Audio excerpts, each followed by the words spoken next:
It's my pleasure now to introduce Dr. Kinhwa Fung.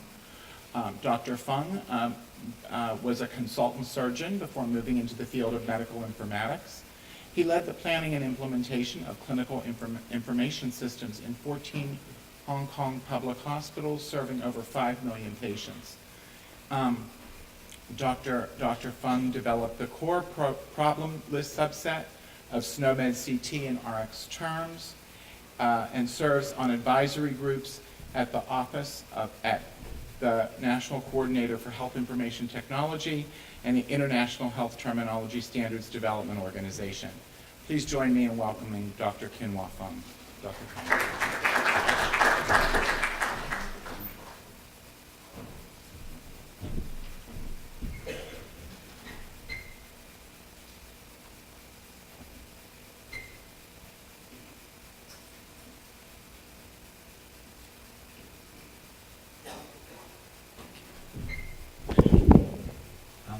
Thank you, Dr. Kapali, for the introduction, and thank you for inviting me to this conference. I'm here to talk about health data standards and open science activities at the National Library of Medicine. So I would like to start by thanking my colleagues, Liz Amos, Steve Emmerich, Valerie Florence, and Mike Herter for allowing me to use their slides in this presentation. So the National Library of Medicine is the designated central coordinating body for clinical terminologies within the DHHS, or the Department of Health and Human Services. And we do this by working very closely with the Office of National Coordinator for Health IT, and to make sure that our efforts are well aligned with the goal of creating a national infrastructure where there's an interoperable health system to improve the quality and efficiency of healthcare. And we promoted adoption and use of health data standards by the following activities. So first of all, we either develop ourselves or directly fund or provide access to important clinical terminologies that are to be used in the electronic health record. So these are what we call the big three. I mean, in our NLM speak, they are SNOMED CT, LINK, and RxNorm. And in the later part of my presentation, I'll talk more in detail about these terminologies. So we also develop tools and other resources to help or facilitate the use and reuse of these terminologies. We also carry out ourselves, or we fund or support research in related areas such as clinical vocabulary standards, semantic interoperability, and also natural language processing. And last but not least, we also provide education and training for medical informatics professionals in this area of health data standards. So start with, I would like to talk a little bit about medical terminologies and what are they? What is a medical terminology? So to put it simply, I would say a medical terminology is just a finite set of terms. By terms, I usually mean either a single word or sometimes a phrase or rarely even a sentence that is used to convey medical information unambiguously in a specified domain. So what do terminologies do? So in my mind, they do two things. First of all, they enable computers to understand the information that is being stored in a computer. These are usually entered by human beings. And we need some aid to help the computer because free text or free narrative text is too complicated still for computers to understand. And secondly, by using the terminology, we give a very convenient handle for the computer to process information. So we give a handle, which is usually in form of a code, to a piece of meaning, so that facilitates the processing of information by a computer. So here an analogy would be like, I suppose most of us here would have been exposed to learning computer programming languages. So the first thing that we do when we learn a computer programming language is to learn a set of controlled words or reserved words, like go to, do, while, or for next, right? So these are the words that are actually symbols that will help us communicate with the computer, and so that we can instruct the computer to do whatever is necessary to do. So in medical terminology, the same is true. So we need a set of medical terminologies so that the computer can understand what we're trying to say to it.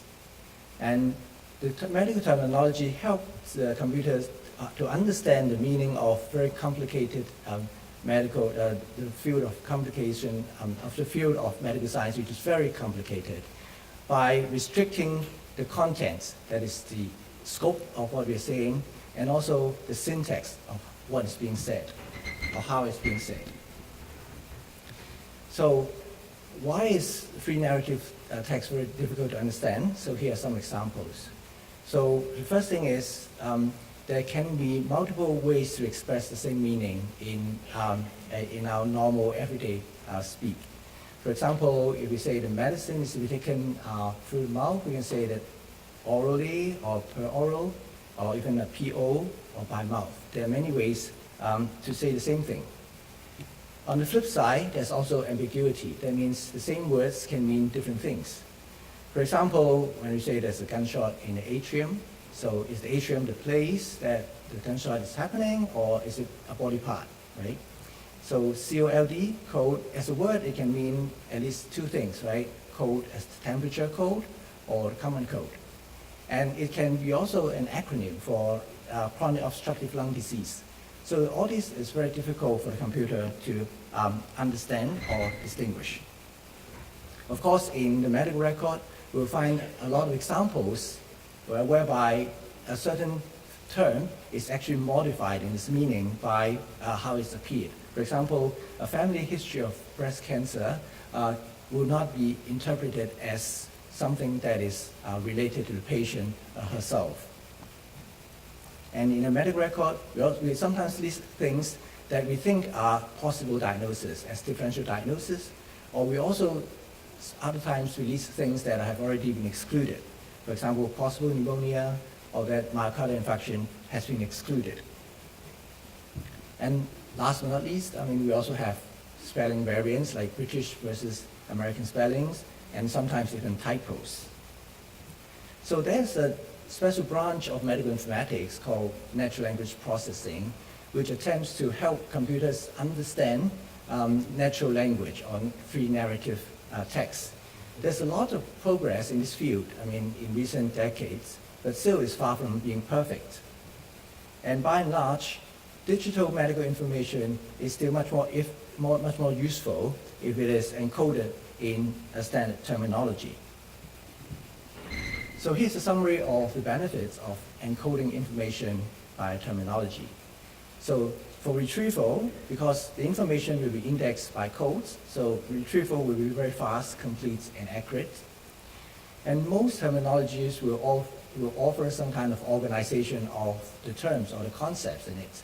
So there will be groupings and hierarchies. So this will facilitate analysis of medical data by aggregation and also summarization of the individual instance of codes. Of course, reasoning, it will be facilitated because there's symbolic handle to the meaning that the computer is handling. So like for clinical decision support, it will be easier to work with encoded information than just free text. And of course, if you want to share information between systems, it will be very useful to have a standard way of encoding that information so that the information passed on will be understood as it's intended to be. So next I'll just give a couple of examples how encoding information in a medical terminology will help to enhance the function of an electronic health record. So in this case, we're talking about data retrieval. Let's imagine for a while that, in your hospital system, the lab results of all the patients, over the length of time, they're all stored as pages of information, pages of lab reports, like Usually they are like in images of PDF formats. So if you want to ask the computer, okay, can you show me the fasting blood sugar of Mr. X in the past 6 months? The computer will draw a blank because there's no way that computer can understand what is being stored. But if you contrast this with the case of a structured medical record that has different fields for different values, and that all the lab tests are encoded in a standard coding system, like in this case LINK, which is being used for a lot of lab tests. So it will be very easy to recognize the entries that are related to the test that you're looking for. In this case, you're looking for fasting blood glucose, and the line code for that is 1558-6. And if you ask the same question, it will be very easy for the computer to pull out the values that you're interested in. You can put it in, the computer can then put it in a tabular form, or you can do graphing, and there's just a lot of more possibilities of presenting and retrieving the same information. The second example I would like to give is clinical decision support. Say if in your hospital, the physicians want to implement this rule.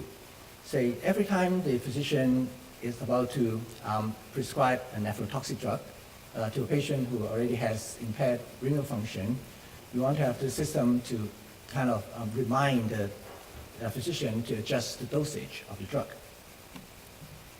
So in order to do that, the computer needs to know at least two things. First of all, is the patient's renal function normal? So in order to determine whether the patient's renal functions are normal, the computer may look for, cues that the patient's renal function is impaired. So we'll look for words like acute renal failure, or chronic renal failure, or impaired renal function. Another thing the computer can do is to look at lab tests, okay? To look at the renal function test to see whether the results are normal or not. So another thing the computer needs to know is whether the doctor is prescribing something that is potentially harmful to the kidneys. So it may have a list of drugs, gentamicin, tobramycin, that it will be looking for. Now imagine in the first scenario that you only have like free text data in your medical record. So, and then this is the part that is describing the patient's history and allergy problems and so on. And if you only use the list of words that you're looking for in order to answer the question of whether you should fire the alarm or not, you're likely to run into false negatives and false positives.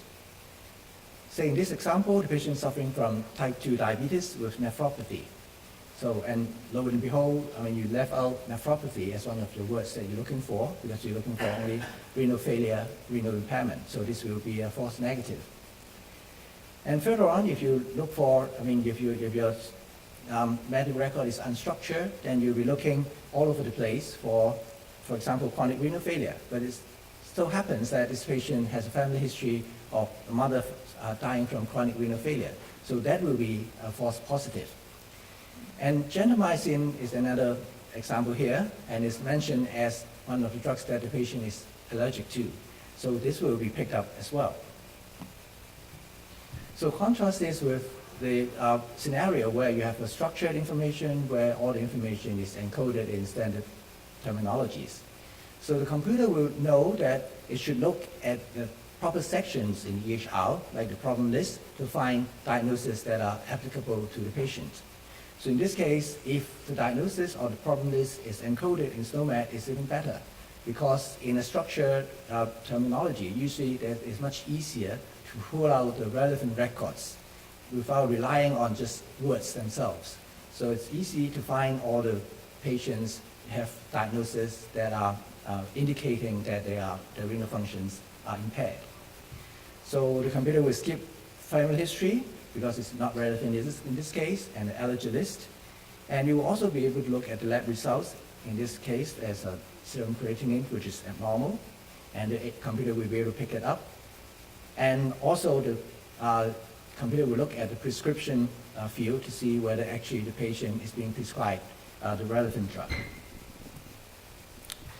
So in the next few slides, I'm going to go through some of the big three I mentioned earlier, terminologies that we are supporting or providing. So I'm glad that I'm not the first one to mention SNOMED CT because it's mentioned by Dr. Walji and Dr. Fusma this morning. So, but I'm going to give you a little bit more background and detail about SNOMED CT. So SNOMED CT in full is the systematized nomenclature of medicine clinical terms. It is indeed the most comprehensive clinical healthcare terminology in the world. And it has rapidly becoming the international clinical terminology standard. And currently the SNOMED is owned by an international organization. Before, SNOMED was developed by the College of American Pathologists. And in order to make it a more international terminology, in 2007, the ownership has been transmitted to an international body called the International Health Terminology Standards Development Organization. Because it's quite a mouthful to say these 6 words. So since the beginning of this year, RxTerms has acquired a new name called SNOMED International, which is much easier to say. And since 2007, the membership of RxTerms or SNOMED International has increased more than 3 times. So now it's more than 30 countries. And to use SNOMED CT, you do need a license, but the good news is the license is free for everybody that is in the member countries. It is also free for 40 low-income countries as defined by the World Bank. And for certain research or humanitarian or charitable projects, they can also apply for a free license to use SNOMED as well. So according to the meaningful use incentive of CMS to encourage the use of EHR, the certification criteria requires that SNOMED CT to be used in the following fields, including the problem list, procedure, smoking status, some lab results, and family history, and also as reporting to a cancer registry. So what are the benefits of using SNOMED CT? Because the first benefit is that it's very comprehensive in its coverage. There's over 300,000 concepts, covering not just diseases and symptoms, but also procedures, body parts, microorganisms, and drugs, and so on. So in comparison to ICD-9-CM or ICD-10-CM, it is much better coverage. 9-CM only has about 14,000 codes, and 10-CM is bigger, but it's only about 68,000. And what is good about SNOMED CT is that it is extensible, not like ICD-9-CM or 10-CM. So if you don't find something that you need in SNOMED CT, there's a way to create your own meaning by adding, modifying concepts in a standardized and disciplined way to create new meaning. This is what we call post-coordination. And the second advantage of SNOMED CT is that the names of the terms are very clinically friendly, because these are actually taken out of normal everyday clinical discourse, unlike some of the terms of ICD, which will be hard to understand by a physician. And because SNOMED CT is defined by an underlying logical definition using description logic, so it is much more computable compared to ICD-9 or 10-CM. So because of this computability, it allows for very flexible data entry or data retrieval strategies. So next I'm going to talk about a close relative of SNOMED, which is SNODENT. As mentioned by Dr. Walji, is developed and maintained by the American Dental Association. It is a subset of SNOMED CT, and it's about 8,000 concepts in total. Like SNOMED itself, is across multiple hierarchies, findings, procedures, and body size, and so on. And it is exactly the same structure as SNOMED CT. The 3 main components are concepts, which are the main thing in SNOMED CT or SNODENT, and they are identified by unique identifiers, SNOMED identifiers and SNODENT identifiers. The description and the names, and also the relationships. They are either the defining relationships or the hierarchical relationships. So what is more about SNOMED is that it has maps to ICD-9-CM, ICD-10-CM, and CTT. So that makes it very useful if you want to generate any of those administrative terminologies for other purposes. So SNOMED follows a semi-annual update schedule similar to SNOMED CT, and license is granted by ADA, but there's no charge for use of SNOMED. And there's a very close collaboration relationship between ADA and SNOMED International. And under that collaborative agreement, they're undertaking the following activities. First of all, SNOMED and SNOMED will be harmonized to make sure that when each is updated, it will not be out of sync. And also ADA will provide subject matter experts through the International Dentistry Special Interest Group to improve the dental contents in SNOMED CT.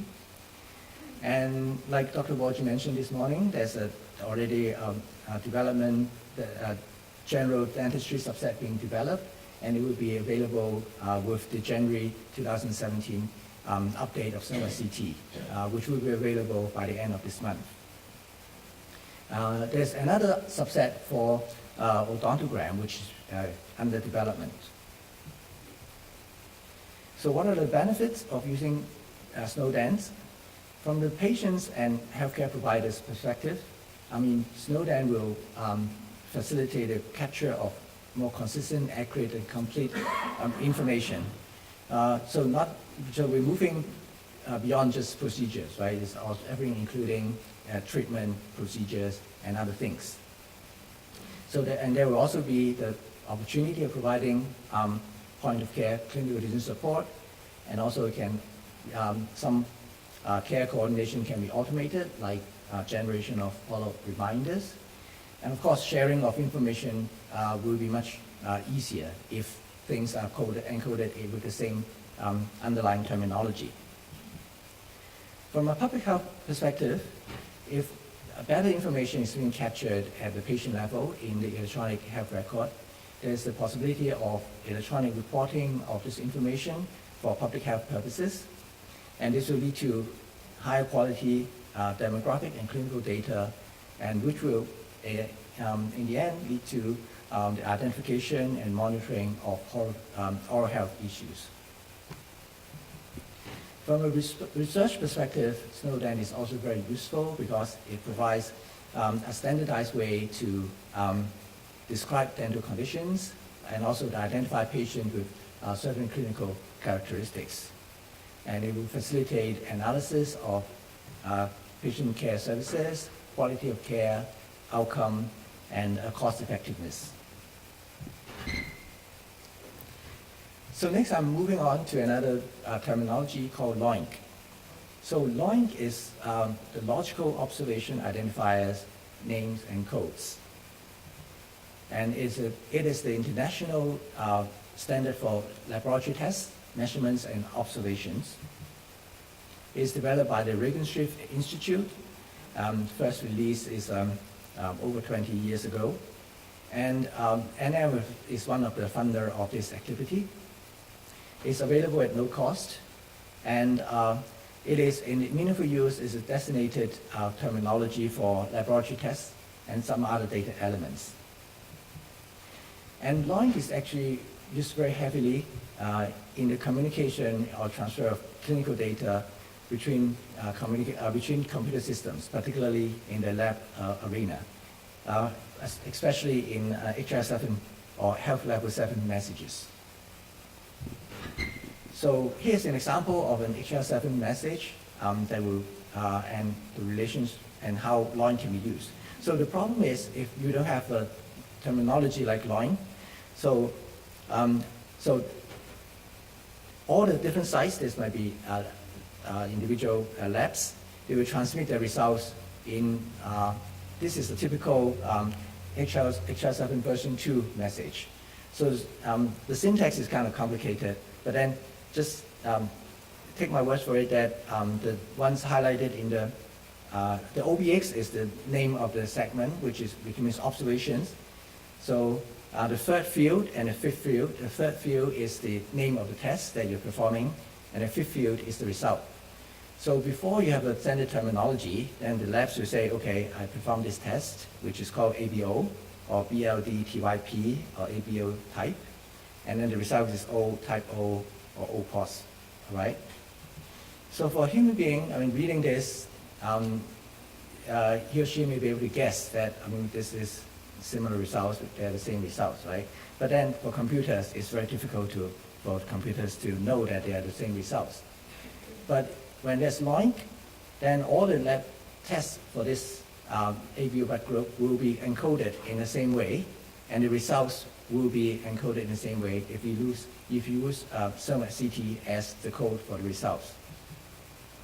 So what we're saying is, if LINK can be used as the universal coding system for clinical observations, and we use usually LINK as the question or the lab test, and we encode SNOMED CT as the result of the test. So making that the interpretation of the results will be unambiguous.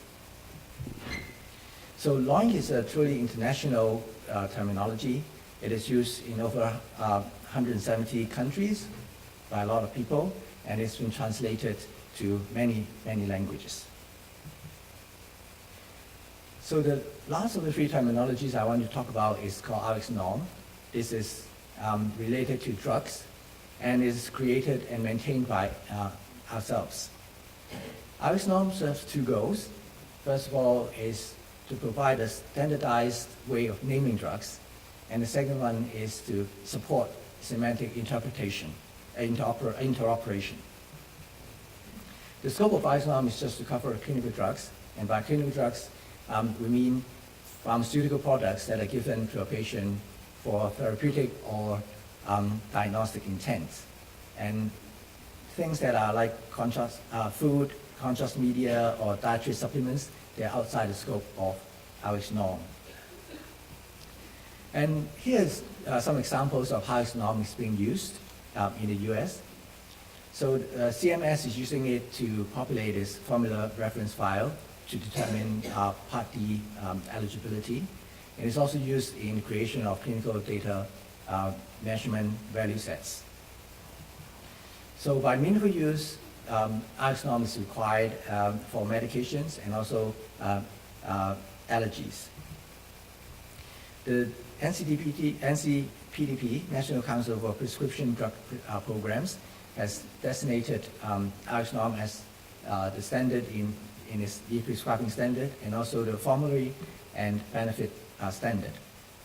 The VA and DoD are using RxNorm for integration of drug information between their systems. So next, I just want to talk a little bit about mapping. So whenever the same kind of information is being encoded in more than one kind of terminologies, there's the need for mapping will arise. So generally, why do we need to map between terminologies? So usually a map will serve one of two purposes. The first one is if you already have some information that is encoded in one terminology and you want to translate the same information to another terminology, so you need a map. One common example is if in your EHR you have clinical information encoded in SNOMED CT, and you want to generate ICD-10 CM codes for reimbursement. So you need a map between SNOMED CT and ICD-10 CM so that you don't have to code two times. Another use of a map would be data integration. So in this age of big data, it's common that you find heterogeneous source of data. For example, one pool of data is coming from claims data, and another one is coming from a clinical system. Usually, they use different coding systems for the same domain. So if you have a map, then it's possible to integrate these pools of information together to do your analytics. So here are some of examples of existing maps, for example, between ICD-9, CM, and SNOMED. And NLM, we create and maintain two maps, and basically they are from SNOMED CT to ICD-10, both ICD-10 CM and 9 CM. So Next, I'm going to talk a little bit about education and training provided by NLM. So we have a yearly week-long immersive course in Georgia, which is run in partnership with Augusta University on biomedical informatics. At our campus, we also take in, we also have a medical informatics training program. We take in trainees from all stages of their career. We have summer programs, we have clinical electives, and we also have like postdoc fellowship positions and visiting scientist positions. And in addition to that, we also give grants for extramural research programs. And notably, NLM is the only institute among the 24 NIH institutes and centers that are awarding grants. NLM is the only institute that whose grants focus solely on biomedical informatics or information science research. So next I'm going to shift gear to talk about our open science activities. So this is the traditional paradigm. So as a researcher would do experiments or observations to gather data, and from the data, he or she would generate generalizable knowledge and publish it and as scientific knowledge. So open science is a paradigm in which, we're not only relying on the data that we ourselves collect, we are relying on sharing this data to generate generalizable knowledge. And the more we practice open science, actually the easier it becomes, and also there's more incentive to share data. So this is kind of like a feedback loop. And also we should expand our scope when we say we're sharing data, because we're not only sharing data, we have to think about the different things that we can share in open science. So there's a term called digital research objects, which we can share, which includes not only data, but also software, publications, workflows, or even algorithms. So until recently, most domains of biomedicine, so with the notable exception of genomics are very advanced in the field, for sharing data and findings, right? So except genomics, the most of biomedicine, they're not really data-centric, or they're not open. They're not used to sharing data. So for these domains that are what we call non-data-centric, the major products of research would be scientific papers, and that describes the author's ideas about the data or about the experiment. So it's like just looking at the tip of the iceberg. What is underneath, which is the real data that's supporting the hypothesis or theory, the data is never seen, and much less being shared. But the good news is this is about to change. So the force to change can come from like 4 different directions. First of all, we're living in an age whereby sharing is the norm, right? We have all the social media, and we're so used to sharing. And more, there are more policy directives from different funders of research that actually requires researchers to share information. And of course, with technical advance, it's much easier and more feasible to share large volumes of data nowadays. And of course, there are new opportunities in science that will encourage the sharing of data.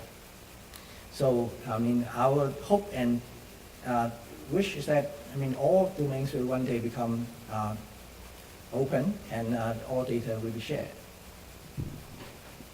So what are the advantages of sharing data? So if you just consider a single study, if you share your data, they will allow the reader to have a deeper understanding of the scientific meaning of the paper. And also, other researchers can do the analysis of the data and can get new insights.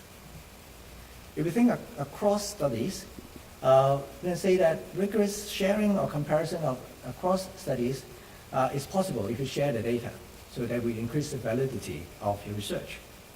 If you aggregate the data that across studies, you can have higher statistical power. And also, you may be able to share, aggregate data that in ways that are not possible before. Like you can aggregate heterogeneous source of the data and get new insights. And of course, collaboration will be promoted. In terms of efficiency, if you share your data, it is not only your positive result, right? You're necessarily also sharing things that are not called negative results. So the negative results will also be shared and extracted by other researchers. So this will prevent unnecessary duplication of our effort. So similar things will not be repeated unnecessarily. And this is also, sharing of data will also increase the accountability, because obviously if you share your data, you're showing people what you have actually done and what you have achieved, okay? So they will maximize the return of investment on this particular research. And also this will enhance reproducibility and replicability of research. So how do we share data? I think it's now generally agreed that the FAIR principle is the right way to share data. And what is the FAIR principle? First of all, the data has to be findable, okay? How do you make data findable? So the data has to be accompanied and described by the metadata, and all these elements, metadata and data themselves, they have to be assigned unique identifiers, and they have to be put in a searchable medium or resource so that other people can find it. It has to be accessible, so both the metadata and the data has to be retrievable through standardized protocol. The data has to be interoperable. So this is where the discussion about standard terminologies and mapping between terminologies will come in. So if the data is all encoded in standard terminologies, or that the terminologies used, even though they're not the same, there's a way to integrate them. So we have truly interoperable data. And the last criteria is that the data has to be reusable. So if you share data, you have to also share that the conditions or usage license or requirements that is necessary for people to use the data, and also a clear description of the provenance of the data. So next I'm going to describe various activities at the National Library of Medicine that will support open science and make data, increase the fairness of data. The first example I have here is PubMed Central. So the aim of PubMed Central is to provide free access to full-text biomedical data in life science journal articles. It is started in 2000, and right now there's over 3 million full-text articles stored in it. And it's easily, it is linked to PubMed, so it's, if you find an article on PubMed, you can click a link. If there's a PubMed Central article that is full-text, you can link directly from there. And since 2008, so NIH has this new rule that all the researchers that are publishing on NIH-funded research, they need to submit the article to PubMed Central within 12 months of the publication. So the next example I have is clinicaltrials.gov. So clinicaltrials.gov is a registry and a resource database of all the publicly and privately supported clinical trials, not only from America, but also from around the world. The first public release of the site is in 2000, and now we not only have registry of the clinical trials themselves, we also have the results from the trials, but this is only at the aggregate level, but not at the individual patient level. And the first release of the results database is in 2008.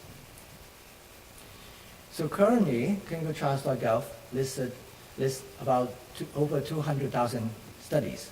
And over 40,000 of them are still active. They're still recruiting patients.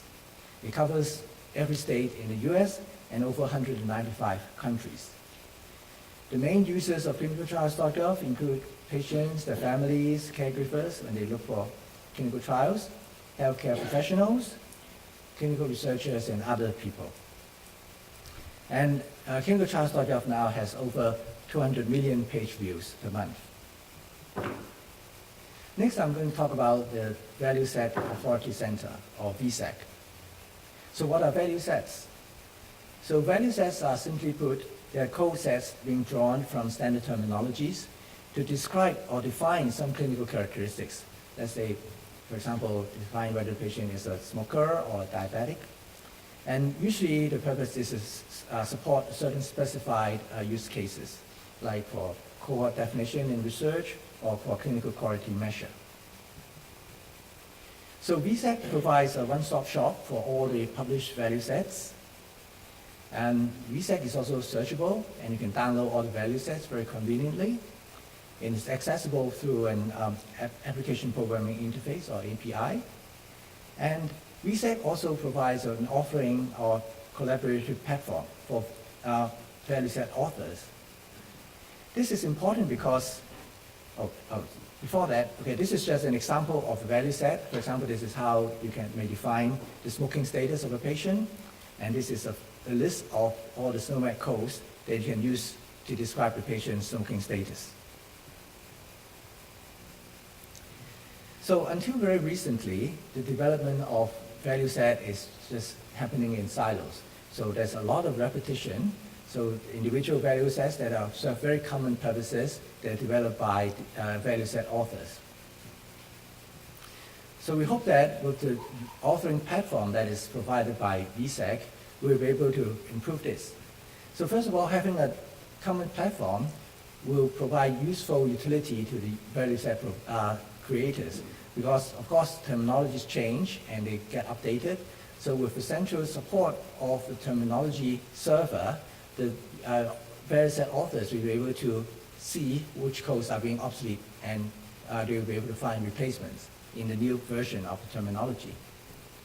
And more importantly, with a centralized collaborative environment, the value set authors will be able to look at what other people have created, and so that they will not have need to duplicate if there's already a value set that fits their use case.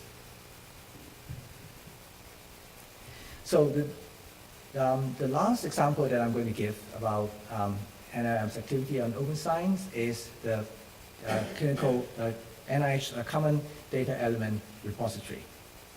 So a common data element, or CDE, is usually a representation of a variable, usually a question, like in a questionnaire or research protocol. It can be common to multiple studies. For example of such a question would be, how often do you consume alcohol? So usually the response is a fixed list of values. For example, not at all, some days, every day. So in the CDE repository, every CDE is defined unambiguously in a human and a machine-readable format. And people can pick the CDEs and to create and combine them together into complete questionnaire or survey instrument. So this is just a screenshot of our website, cde.nlm.nih.gov, and it will allow you to browse all the CDEs available. So what are the benefits of reusing CDEs? So what is the purpose of having a repository of all CDEs? So the obvious benefit is if every study is carried out with the same basic core set of CDEs, so your data collection will be more uniform and the data will be more comparable. And it will be easier to aggregate different studies and to pool the results together. And CDEs can also be useful in promoting research, in improving the efficiency. For example, you can just pick existing CDEs, you don't have to invent your own.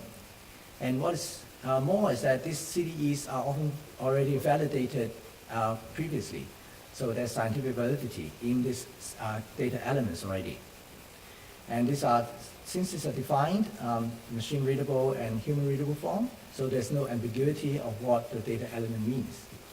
And of course, using a common set of CDEs will enhance the sharing of results from different studies. And it will also allow for more rigorous comparison between studies. So in this last slide, I would like to just summarize NLM's role and vision in open science and data science. So in the year 2015, under the NH Director's Advisory Committee to the Director, there's a special NLM working group. The task is to identify the future roles for NLM. And in that report, among other things, it is said that NLM should be the intellectual and programmatic epicenter for data science at NIH, and to support and stimulate its advancement through biomedical research and application. And it's also said that NLM should lead efforts to support and catalyze open science, data sharing, and research reproducibility. And very recently, just about 2 weeks ago, our new NLM director, Dr. Patty Brennan, has been appointed as the NIH Interim Associate Director for Data Science. And right now, NLM is undergoing a series of strategic planning activities which will last until the end of this year. And there are 4 themes of our strategic planning. And one of the main themes is to advance data science, open science, and informatics. So the message I would like to bring is that NLM is in this for the long haul, and we are fully committed to advance, promote, and encourage open science and data science. So with that, I'll end my presentation. Thank you. Thank you so much, Dr. Fung. So we only have time for one short question, so if anybody has a follow-up question, just in the interest of time. One question? Okay. I got off the Thank hook. you again, Dr. Fung.